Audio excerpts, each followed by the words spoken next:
Aujourd'hui, les débats autour des questions coloniales, des questions décoloniales, nécessitent le retour vers une vision historique, nécessitent une réflexion historique sur ce moment particulier qu'est la Révolution française, dans son rapport avec les révolutions coloniales.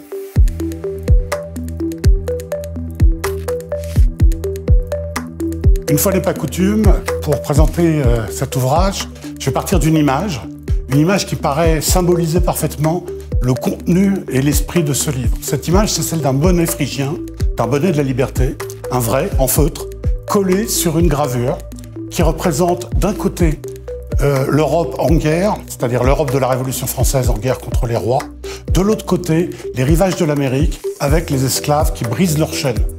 C'est bien ce lien entre révolution coloniale et révolution française qui est au centre de cet ouvrage.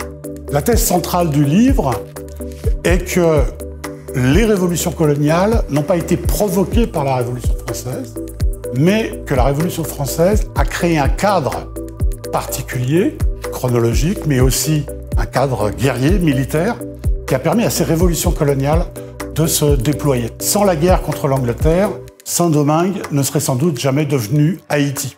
Et la révolution des esclaves aurait sans doute, ou peut-être, été écrasée par la répression.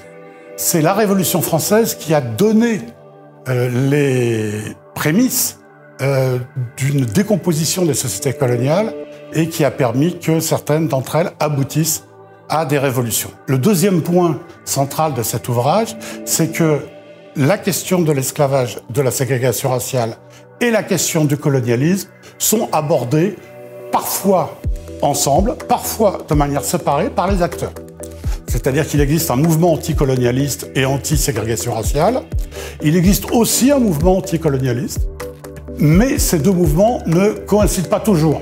Il y a ainsi des gens favorables aux colonies mais opposés à l'esclavage, et il y a aussi des gens contre l'esclavage et contre les colonies. Et tous ces mouvements se conjuguent dans cette rencontre entre révolution coloniale et révolution française.